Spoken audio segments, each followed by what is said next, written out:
Hello అండి, అందరికీ నమస్కారం. Welcome back to our channel. ఈరోజు మన యమ్మీ అండ్ టేస్టీ రెసిపీ వచ్చేసి ఆలూ ఫ్రై అండి. ఆలూ ఫ్రైని ఆల్మోస్ట్ అందరూ చేస్తూనే ఉంటారు, కానీ మనం చేసుకునే ఆలూ ఫ్రైని మరింత టేస్టీగా ఎలా ప్రిపేర్ చేసుకోవాలో ఈ వీడియోలో నేను చూపించబోతున్నాను.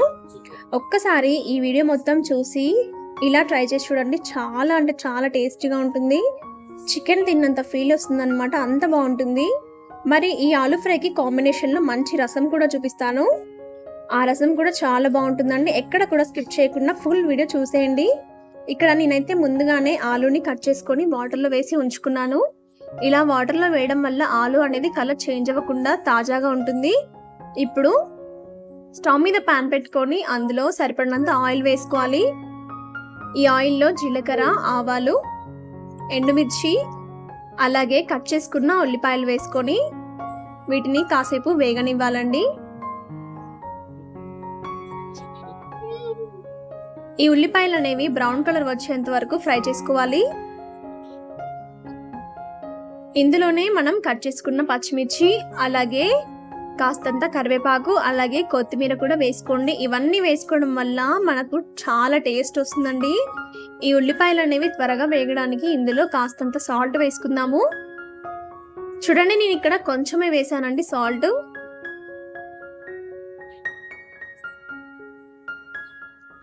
చూడండి, మనం నాన్ వెజ్ కర్రీకి ఎలాగైతే ఫ్రై చేసుకుంటామో ఆనియన్స్, అలాగే ఫ్రై చేసుకోవాలండి. బ్రౌన్ కలర్లో ఫ్రై అయితే చాలా బాగుంటుంది టేస్ట్. ఇప్పుడు మనం ఇందులోకి కట్ చేసుకున్న ఆలూని యాడ్ చేసుకోవాలి. ఈ తాలింపు మొత్తం ఆలూకి బాగా పట్టేలాగా కలుపుకొని మూత పెట్టి ఆలూని సాఫ్ట్ అయ్యేలాగా ఉడికించుకోవాలి. ఇప్పుడు ఇందులోకి రుచికి సరిపడినంత సాల్ట్ వేసుకుందాము. సాల్ట్ కూడా వేసేసుకొని ఈ సాల్ట్ కూడా బాగా కలిసేలాగా కలుపుకోండి. చూడండి, మనకైతే ఆలూ అనేది సాఫ్ట్ అయ్యేలాగా ఉడికించుకోవాలి. ఇప్పుడు ఇందులోకి పసుపు, అల్లం వెల్లుల్లి పేస్ట్ని యాడ్ చేసుకోండి. అల్లం వెల్లుల్లి పేస్ట్ ఫ్రెష్గా దంచి పెట్టుకుంది అయితే చాలా టేస్టీగా ఉంటుందండి. మీరు చికెన్ తిన్నంత ఫీలింగ్ అయితే పక్కా వస్తుందన్నమాట. చూడండి, ఇక్కడ కారం వేసింది స్కిప్ అయింది. నేనైతే ఇందులోకి 2 టేబుల్ స్పూన్స్ ఆఫ్ కారం వేసానండి. మీరు ఎంత కారం తినగలరో చూసుకొని వేసుకోండి. కారం వేసుకోండి, 2 నిమిషాలు మగ్గించుకుంటే మనకి టేస్టీ ఆలూ ఫ్రై అనేది రెడీ అయిపోతుంది. ఇందులోకి నేను ఎలాంటి మసాలాలు యూజ్ చేయలేదండి. చాలా అంటే చాలా టేస్టీగా ఉంటుంది. మీరు కూడా ఒక్కసారి ఈ విధంగా ట్రై చేసి చూడండి. ఎలా వచ్చిందో నాకు కామెంట్ చేయండి. ఇప్పుడు ఇందులోకి మనం టేస్టీ రసం చేసుకున్నాము. రసం కోసం నేను ఇక్కడ చింతపండుని నానబెట్టుకొని ఉంచుకున్నాను. చూడండి, ఈ రసాన్ని మనం పచ్చిమిర్చితోనే చేసుకుంటున్నాం అన్నమాట. చింతపండుకి తగినంత పచ్చిమిర్చి కారంని మిక్సీ పట్టుకోవాలి. ఇలా కోర్సుగా మిక్సీ పట్టుకోండి, మరీ మెత్తగా వద్దు. అలాగే ఇందులోకి వెల్లుల్లిని కచ్చపచ్చగా దంచి పెట్టుకోండి. ఇలా కావాల్సినవన్నీ ఫస్ట్ గానే పక్కకు తీసి పెట్టుకోండి. చూడండి, ఇలా కచ్చపచ్చగా దంచుకోవాలి. ఇప్పుడు ప్యాన్ లో ఆయిల్ వేసుకోవాలి. కొంచెం ఆయిల్ అయితే సరిపోతుందండి. ఇందులోనే జీలకర్ర వేసుకోవాలి. జీలకర్ర కాస్తంత ఎక్కువగా ఉంటేనే మనకి రసం టేస్ట్ బాగుంటుంది. మీరు కావాలనుకుంటే ఆవాలు కూడా వేసుకోవచ్చు. అలాగే ఇందులోకి కరివేపాకు వేస్తున్నాను. అలాగే మనం దంచి పెట్టుకున్న వెల్లుల్లి ముద్దని వేసుకోవాలి. ఇవి కాసేపు ఫ్రై అవ్వనివ్వండి.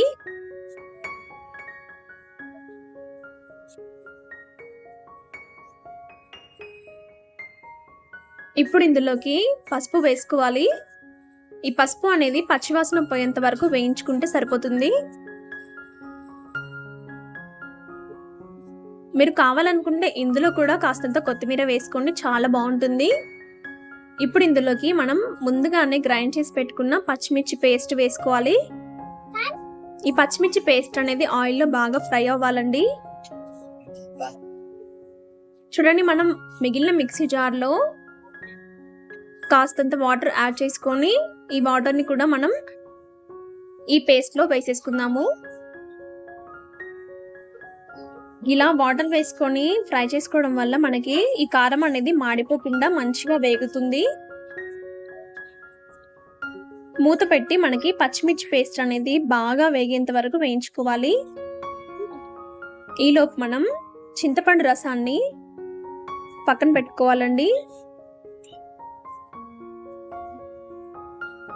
చూడండి, ఈ చింతపండు రసాన్ని మనం ఈజీగా టీ స్టెయినర్ తోని గనక ఇలా వడగొట్టుకున్నట్టయితే చింతపండు అనేది పైనే ఉంటుంది, రసం మాత్రమే కిందికి వస్తుందండి. సో ఈ టిప్ ని ఫాలో అవ్వండి. చూడండి, మనకైతే పచ్చిమిర్చి పేస్ట్ బాగా వేగిపోయింది. ఆయిల్ అనేది పైకి వస్తుందండి, అలా వచ్చేంత వరకు వేయించుకుంటే సరిపోతుంది. మంచి ఫ్లేవర్ కూడా వస్తుంది. ఇప్పుడు ఇందులోకి మనం పక్కకు పెట్టుకున్న చింతపండు రసాన్ని యాడ్ చేసుకోవాలి. చాలా అంటే చాలా యమ్మీ టేస్ట్ ఉంటుందండి ఈ రసం. ఇందులోనే కాస్తంత వాటర్ కూడా యాడ్ చేసుకొని రుచికి సరిపడినంత సాల్ట్ కూడా యాడ్ చేసుకోండి.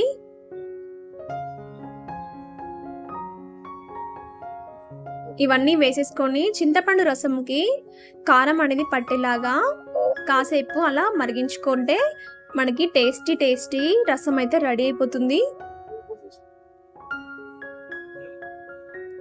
చూడండి, ఇలా ఒక పొంగు వచ్చేంత వరకు ఉడికించుకుంటే సరిపోతుంది.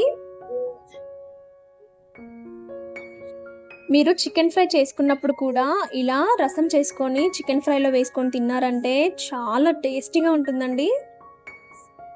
చాలా అంటే చాలా బాగుంటుంది. ఆలు ఫ్రైలోకి ఈ చారు కాంబినేషన్ అయితే అదిరిపోతుంది అనమాట. ఒక్కసారి మీరు కూడా ఈ కాంబినేషన్ ట్రై చేసి ఎలా వచ్చిందో చూడండి. టేస్ట్ పరంగా ఎలా ఉందో నాకు కామెంట్ చేయడం మాత్రం అస్సలు మర్చిపోద్దు. అలాగే వీడియో నచ్చినట్లయితే లైక్ చేయండి, షేర్ చేయండి. ఇలాంటి మరిన్ని రెసిపీస్ కోసం మన ఛానల్ని సబ్స్క్రైబ్ చేసుకోండి.